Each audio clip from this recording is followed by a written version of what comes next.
evening, or indeed good morning, because I think it's about 2 a.m.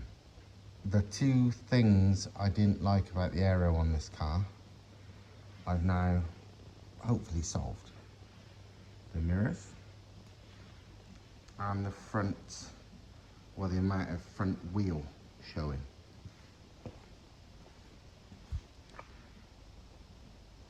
I'm not finished yet because I need to paint them black. I don't like them silver, but they're like made of aluminium. I know them as hockey sticks because that's what they were always called on Escort Cosworths, and I'm used to Cosworths. But they serve the same purpose. They're a bit bigger on this because otherwise I'd have just bought Cosworth ones because they're fitted. But basically they had to stop too much air hitting the front wheel.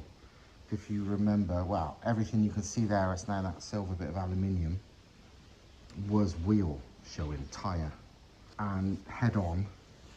That's not good for aero. No, you want it to go around the tyres really. I mean, air's always going to get up in there, which is why I fitted the made the vents at the back of the wheel arch. But the less you can get there, the better. But basically, it's not a full length thing. I mean, you know, some people would run it all the way to the splitter. In my head, I would like it to be like that, which would involve making a third piece, but also making a third piece with some crazy curves, which I don't think I've got the metal working ability to make, quite frankly. But most of them I've seen on the internet are like this or worse. Like all these race cars, even Ferraris and stuff, they use ones like this where they're practically flat. These aren't flat, they do angle back a bit, which is what I wanted. But all these other ones are flat, so maybe they know more about aero than I do. And it doesn't matter at all, as long as it doesn't, you know, allow the air to hit the wheel, God knows. But even like 500 quid plus ones for Ferrari fucking race cars are like that, but dead flat. So this is as good or better. And I made these for free. Just many hours of fucking about, Jesus Christ. I nearly gave up a couple of times because it was far harder than I imagined. But yeah, there you go. That gives a better view of it. They're very solid. I'm going to paint them black. I just don't really black paint. So they'll be matching the splitter and they'll just be a lot less noticeable. In other news, mirrors. I hated the big mirrors on this car, and the only aftermarket bolt-on option was the APR ones, which are those little sort of kit car looking Formula 1 fucking bullshit little square mirrors. And they're small, yeah, but they're horrible looking, they're not aerodynamic, even though they're so small it probably don't matter. And also they're like 400 quid. It's like, I'm paying £400 for mirrors. Even the mirrors I did like, I wouldn't spend £400 on. Them were ones I didn't like, just because they're bolt-on. So I got these ones, which are, forget the name, begins with a, I don't even remember. Basically, it's an Italian mirror manufacturer that's been around for years. And all the fucking Italian rally cars is shit run these mirrors. Something, the name of the mirror is California. Vitelloni? Something I don't remember or care. These are, but they're actually genuine carbon fibre jobbers, and they weren't even £100 from some Fiat classic rally car place. I just like the look of them, and they were cheap, so it's like I'm having them.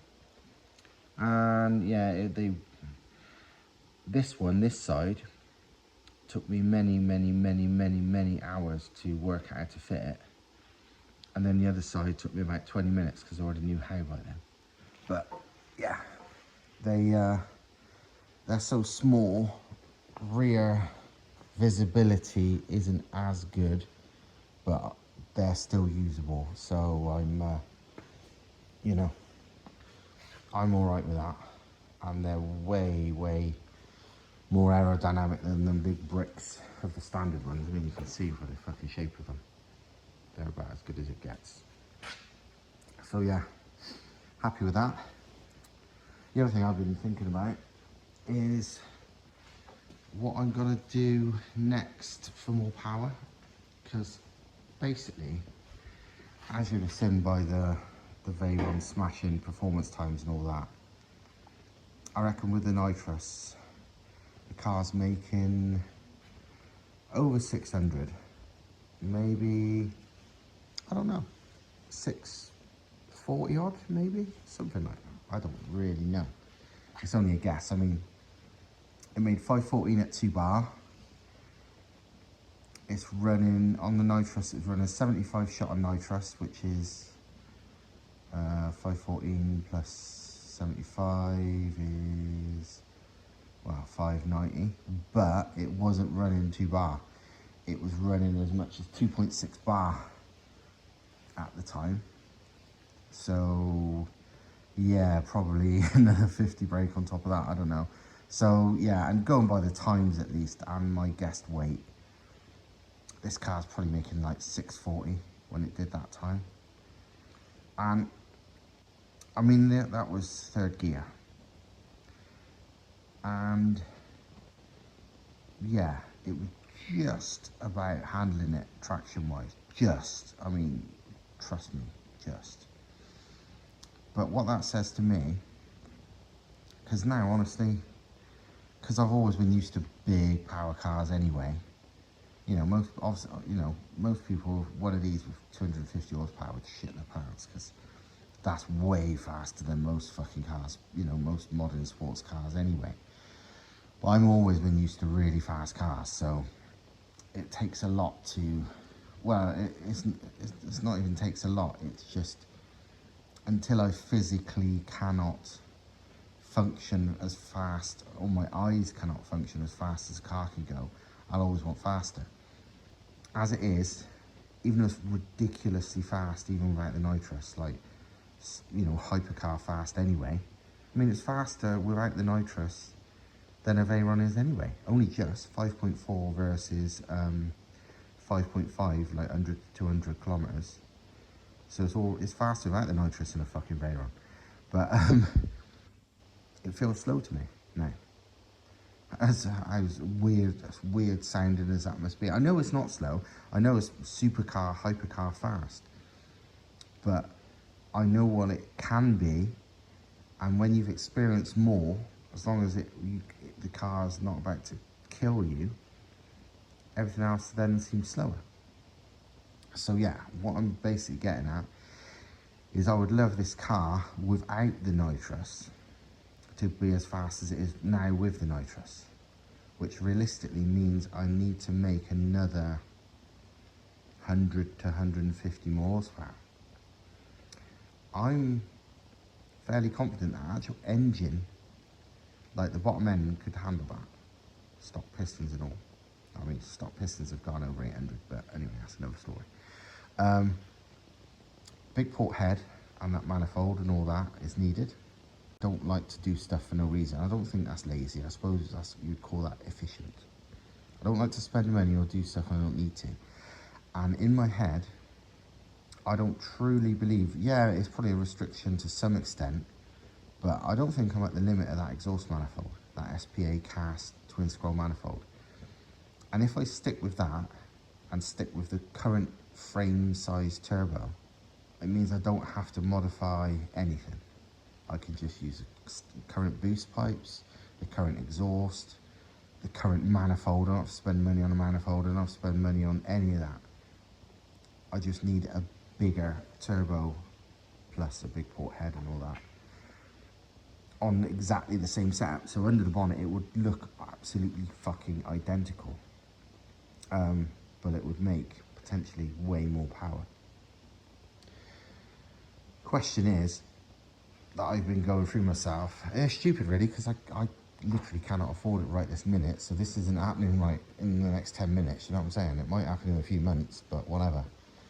But the question I'm asking myself is what fuck hell turbo I should go for.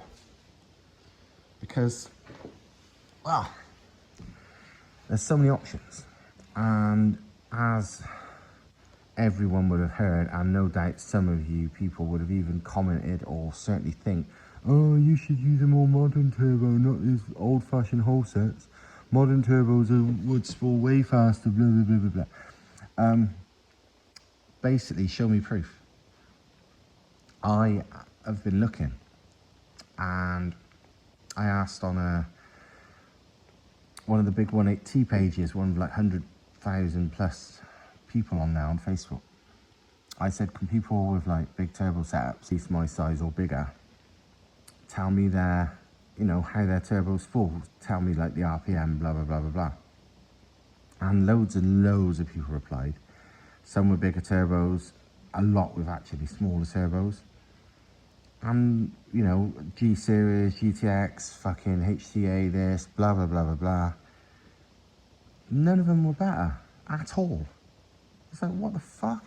Most of them with smaller turbos had worse spool than I've got. So it's like, okay then, so where's, you know, and loads of them, you know, loads of people, because I didn't say what mine was, I just said, can you post them? And, you know, these people, there's, you know, a couple of grand turbos and whatever. Were they any better? No. There was only one, and it wasn't faster, but it was a bit bigger than mine. And it wasn't even a very special turbo. It was a Borg Warner S300 SXE. So not a fancy one at all, not an EFR either. Just a normal SXE. And he's obviously got a decent setup like I have. And his spooled about the same as mine, but his was a slightly bigger turbo. So it was like fair play. But all these others, all the fucking G Series, GTX, HTA, fucking all sorts of stuff, not one of them could show me any proof that the turbos were spooling any faster than my old-fashioned truck turbo, blah, blah, blah. Even though most of these turbos are fucking smaller.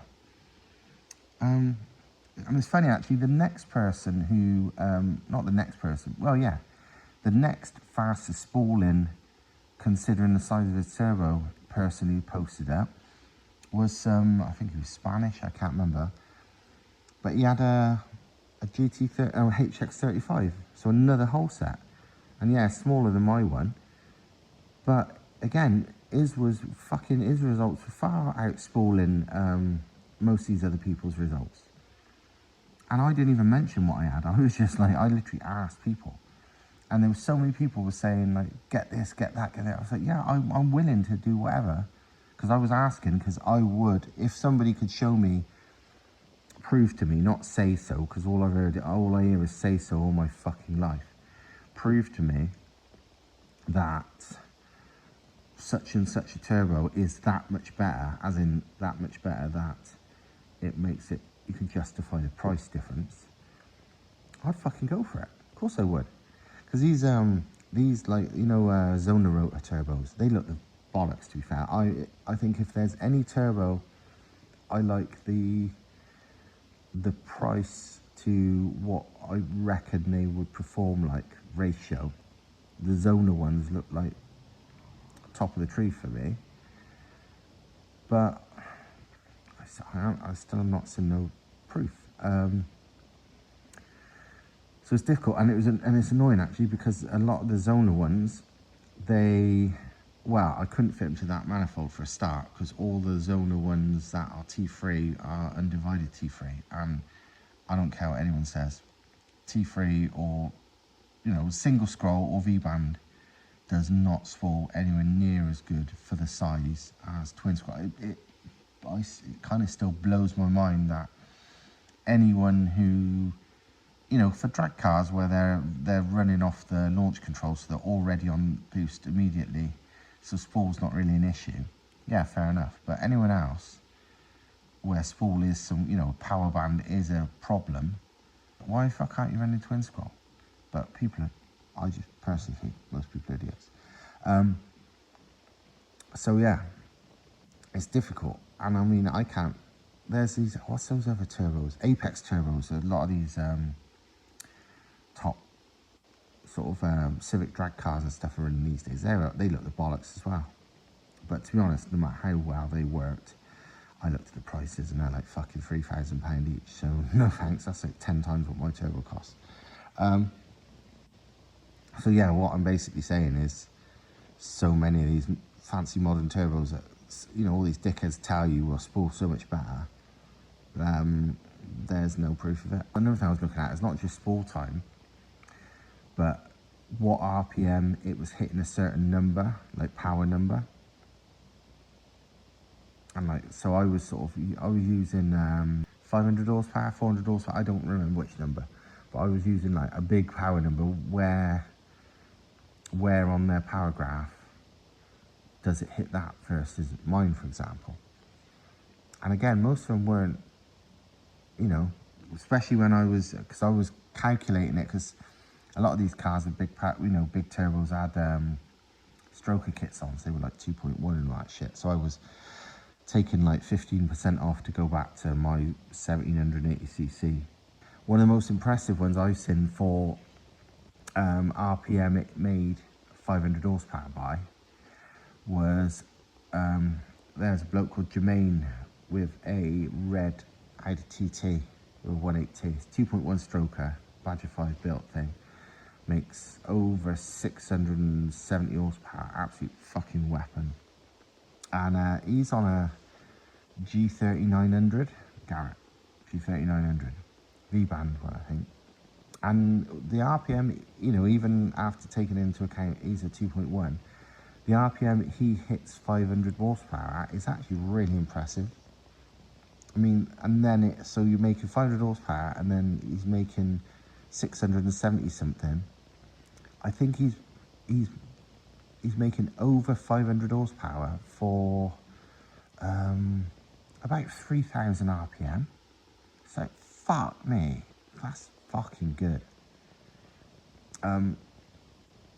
Unfortunately, they don't do twin scroll T3 of those G30s. This is a single scroll V-band, I think. But he's got 2.1, which is obviously helps his spool. And also they're fucking expensive. So that's, and also to be honest as well, I'm a big, his is a fully built, fully forged engine. I think a big part of the reason mine lives well is because it's got quite low back pressure, you know, pre-turbo and back pressure and whatever, because it's got a big turbo inside. His, being a G30, it's got a far smaller turbine wheel than mine. So I might be wrong, because again, you just don't really know, but I personally wouldn't like to run a smaller turbine wheel than I'm running. As impressive as his numbers are, for reliability, I want to stay where I am or go slightly bigger. Lee Connor with the Lotus Elise Exige, I don't know what originally, I can't even remember what it originally was anymore, but it looks like an Exige, so everyone thinks it's an Exige. I've known Lee forever, and that thing makes, well, it made crazy power on, his was a whole set 67, a hybrid version. Same frame size as my turbo, but hybridized to have a 67 wheels, whereas mine is a 58/64 currently. I kind of think I might just go for hybridizing my current turbo, so I can leave that manifold, that everything. Kent Barnes at Turbocharger Systems in America, who built my Corolla's turbo years ago, the first GT one, and that turbo was a fucking weapon. And he built my mate Mark's RX-7's hybrid whole set, and again, that's a beast. And he's just a very, very, very good turbo builder in my experience. He's a proper no bullshit person. He's very good with whole sets as well. I like him. He's a good bloke. But anyway, he reckons go full 67. He said, but using genuine whole set parts, he don't like using all these bullshit aftermarket wheels like most people do. So that's one to consider. So yeah, as much as one of these fancier turbos, well, there's very few fancier turbos I like the look of, but the few that I think, oh, that's cool, I would still have to change the manifold. And that's and that also means changing the boost pipes. That also means changing the intake pipe. That also means changing the exhaust. That also means changing the wastegate. it means changing a lot of things, because none of them are twin scroll T3 that I like the look of. So I think I'm going to stick with what I got. I've seen 6767s, these hybridized hull sets, make over 900 horsepower on an Evo. So they can fucking make power, that's for sure. But I'm not planning to make 900 horsepower. I reckon I would just like, say 650. Like, not without nitrous, that's all. I know it's famous last words and you want more and more and more and more. But I think, knowing what I know now about how the car hooks up, that's a nice number. Like, that means first, second and third I could just be boost only. If I wanted more in fourth and fifth, then I could hit the nitrous if need be. I just don't want to give up the sport. This is what I'm getting at, sorry. I mean, I've been jabbering on about this for fucking ages now. But I don't want to make the power band any narrower. It's wide as fuck compared to like most big power, small capacity cars. And it's not like I would drop out the, you know, it's not like I'm anywhere near dropping out the power band on gear change or anything. I could have a much, much narrower power band. But considering I drive it so much on the road, and how I like to drive it, I would like to keep it where it's, you know, the power is massive currently from about between 4 and 4.5 to 8.5. Whereas most of these cars making this kind of power and whatever on this kind of capacity is kind of 6 till 8.5, 6.5 till 8.5. I expect most of you've already seen our stuff, but the things Thomas makes they're the bollocks. Man can fabricate, man can weld, man can fucking create some cool shit. But had an angry email earlier from a customer, and he was angry because he was an idiot, basically. And it really fucked me off, and it really fucked Thomas off. But yeah, I'll teach you a story about things because of it. Story about trigger wheels. This is a trigger wheel we supply. Pretty vital for the 180 kits that we do, because most of the stuff on the MR2 itself won't work unless this is used. And it uses a genuine Febby Bilstein crank pulley, crank damper. And it's got the trigger wheel trig welded to it. And basically, does anyone know how trigger wheels work? I'm sure not everyone knows how trigger wheels work or what they look like or anything, but this is basically what a trigger wheel looks like. What a trigger wheel's for is to tell whatever is getting a signal from it, usually the ECU, but on an MR2 it's actually a lot more than that. A trigger wheel is basically something you will have on, if you've got a crank sensor, it will be picking up off a trigger wheel. If you've got a cam sensor, it will be picking up off a trigger wheel. But basically it has to have the bit with no teeth as well, because if it was just all the same amount of teeth, it wouldn't know where it is in the rotation. So say, you know, I'm just going to give it an arbitrary thing, but say magically that was top dead center, it knows that's top dead center. If it was just teeth, when you switch the engine on, the engine won't know where in the cycle it is. So trigger wheels, everything with an ECU has a trigger wheel of some sort. Some have many, but almost always they'll have at least a crank trigger wheel, sometimes cam ones too. 180s have got cam and crank triggers. A few cars, not really so much anymore, but some cars, I think some Nissans, all they ever had was the cam trigger, and it was a bit rubbish.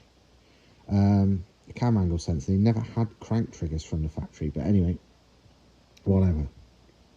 This is how they are, and they're called a trigger wheel because it's a wheel, and this part is the trigger, the thing that is it triggers the whatever. It tells it, you know, so this goes around once, it triggers once, that tells it the crank is turning at 1 RPM. Turns twice, gets triggered twice, 2 RPM, whatever. You have to have the right amount of teeth for however the ECU is set up to have. These are an exact copy, albeit scaled up, to the standard Toyota trigger wheel, which is normally attached to the crank internally. Same as 18Ts, they have an internal trigger wheel attached to the crankshaft. But anyway, we sold a kit to a customer a few weeks ago who sounded very like confident and whatever about what he was doing. And then the other week he complained, he was like, oh, loads of bits are missing, and I was just like, well, what bits are missing? Send us a picture. So he sent some pictures, and basically nothing was missing. He just didn't know what half it even was. So I was like, have you not watched our instructional video or whatever? It's like, basically explain to him. He's like, oh, okay, sorry, yeah. It's like, and even if he had, you know, why did he just went on the offensive straight away. Oh, bits are missing. It's like, they're not missing. You just don't even know what all these parts even are. You could just, like, if you're buying something off somebody, if you want their help, just like ask them if you're not sure. Don't just like automatically assume you know. And then next thing, you're trying to fit the gearbox output shaft into the gearbox. It's like, oh, it won't go in, it won't go in. And it's like, okay, then, well, you must be doing something wrong. And he's, oh no, I'm not, it's blah blah blah, I won't go in. Because he's like, yeah, I've watched all the instructional videos and it don't show it and all this. And then I realised, I quickly looked at the instructional video and it was on there. He's just not watched it, and it said exactly how to do it. And we basically filmed it and sent him again. It's like, but yeah, again, just on the offensive, and it's him who's don't understand things and not read instructions. And then today of all days, fucking Sunday, and I was in a real fucking shit mood anyway today. I did not need this. He sent another email kicking off.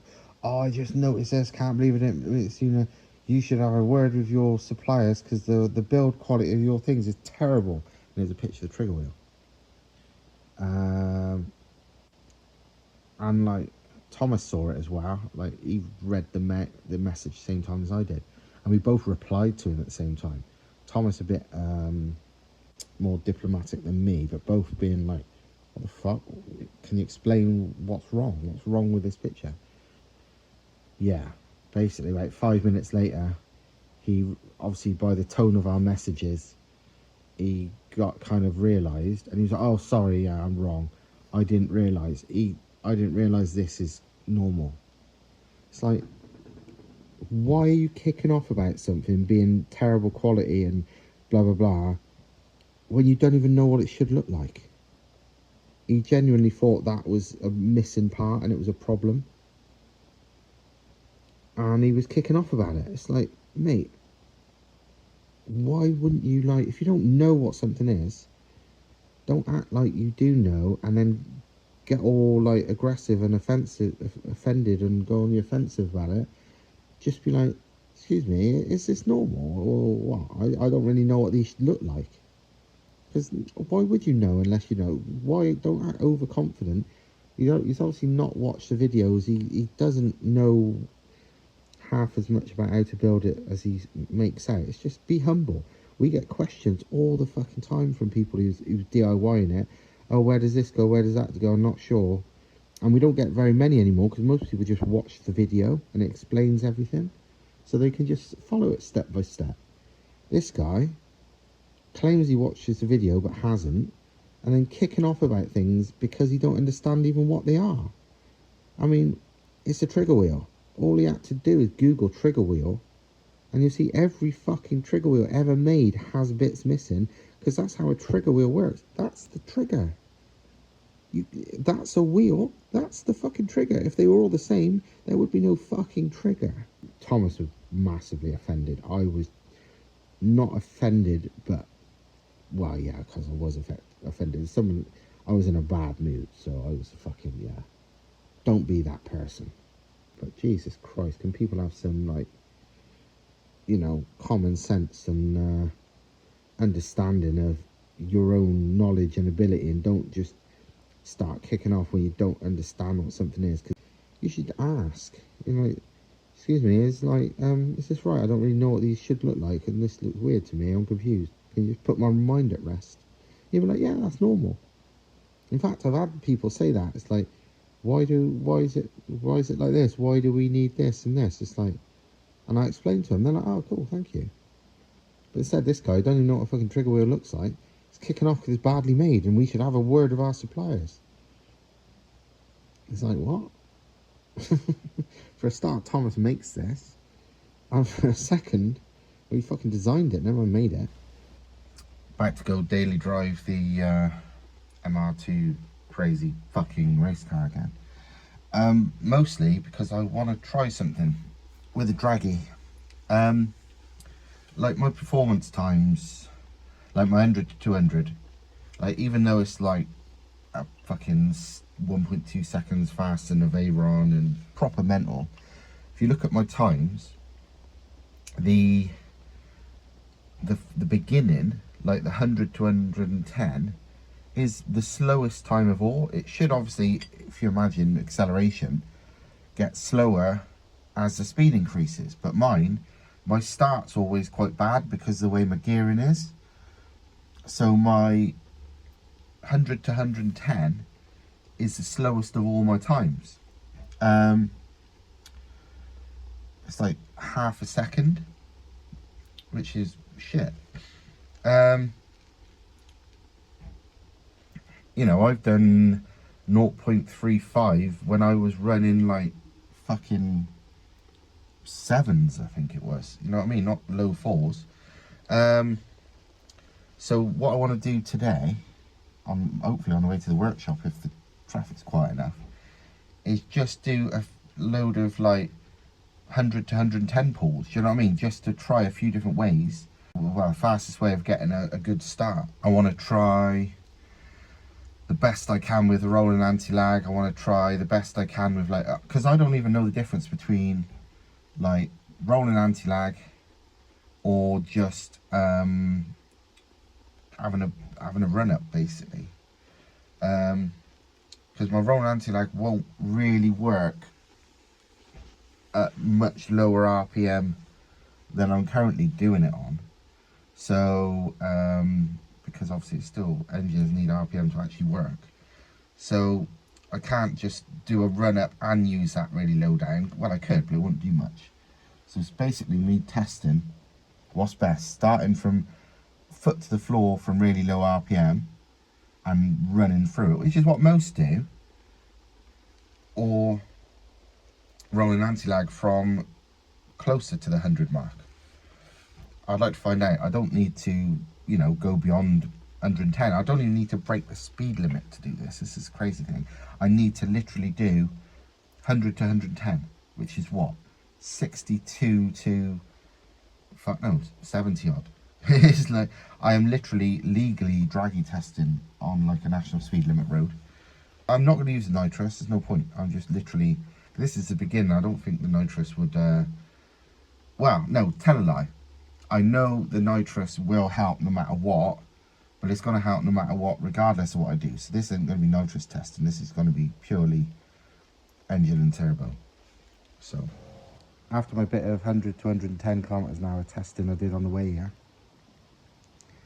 I took a tenth of a second, no nitrous, no nothing, off the best time I did, you know, my Veyron beating time. So that's already a tenth just in 100, 110.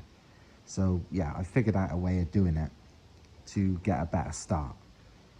That alone would take it down to like 4.2 seconds, even if I didn't gain anywhere else. I mean, it would be low 4.2s as well. Maybe if I gained anywhere else as well, it would be 4.1. So yeah, good start.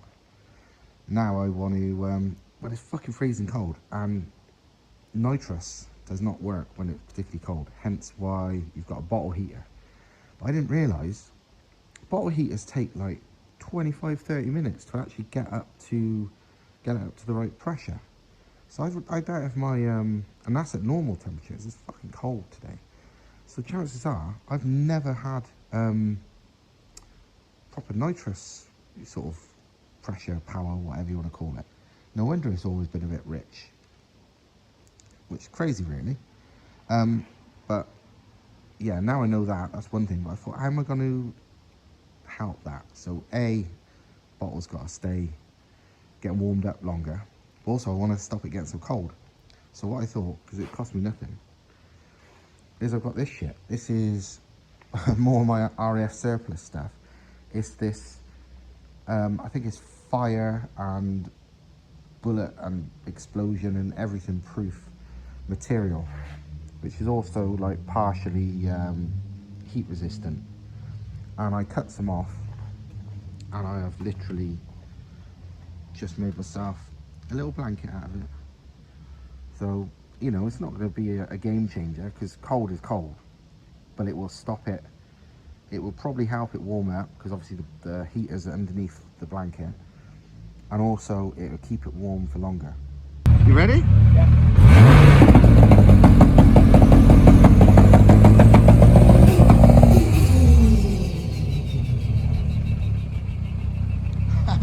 Face.